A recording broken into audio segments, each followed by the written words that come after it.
ഘോഷയാത്ര.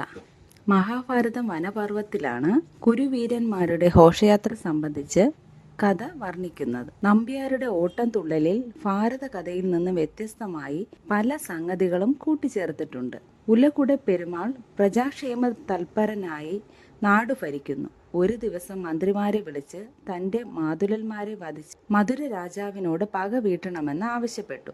ശത്രുവിനോട് പക വീട്ടുന്നത് നല്ലത് തന്നെങ്കിലും കൗരവരെ പോലെ സാഹസ പ്രവൃത്തിക്ക് പോകുന്നത് സൂക്ഷിച്ചു വേണമെന്ന് വൃദ്ധനായ ഒരു മന്ത്രി അറിയിച്ചു. കൗരവരുടെ കഥ കേട്ടിട്ടില്ലാത്ത ഉലകുടെ പെരുമാൾ പരിചോട് തൽക്കഥ കഥനം ചെയ്യുക എന്ന് അരുളി ചെയ്തു. തുടർന്ന് മന്ത്രി ഘോഷയാത്രയുടെ വിശേഷം വിസ്തരിക്കുന്നു.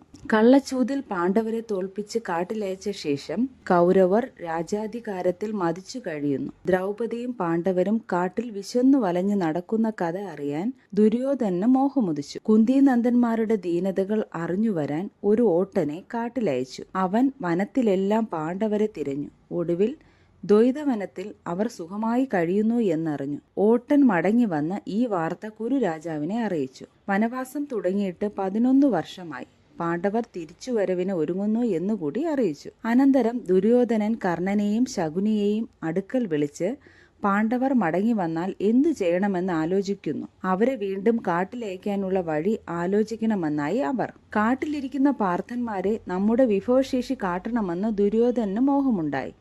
അതിനാൽ ഘോഷയാത്രയായി മോടിയിൽ കാട്ടിലകം പോകണം. കൗരവർ പടകൂട്ടി ആഘോഷത്തോടെ വനത്തിലെത്തി.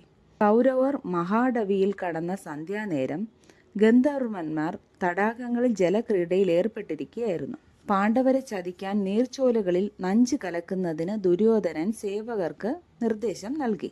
തടാകത്തിൽ നഞ്ചു കലക്കുന്നത് കണ്ട ഗന്ധർവന്മാരുടെ തലവൻ ചിത്രസേനൻ ഒരു വീരന്മാരുടെ ഭീരുത്വത്തെ പരിഹസിച്ചു. വാക്കേറ്റം മൂത്ത് അവർ യുദ്ധം ചെയ്ത് കൗരവരെ ബന്ധിച്ചു. കുരുവീരന്മാർ പാണ്ഡവരെ വിളിച്ച് അഭയം നൽകണമെന്ന് അപേക്ഷിച്ചു. സഹചരന്മാരെ രക്ഷിക്കണമെന്ന് ധർമ്മജൻ അനുജന്മാരോട് പറഞ്ഞു.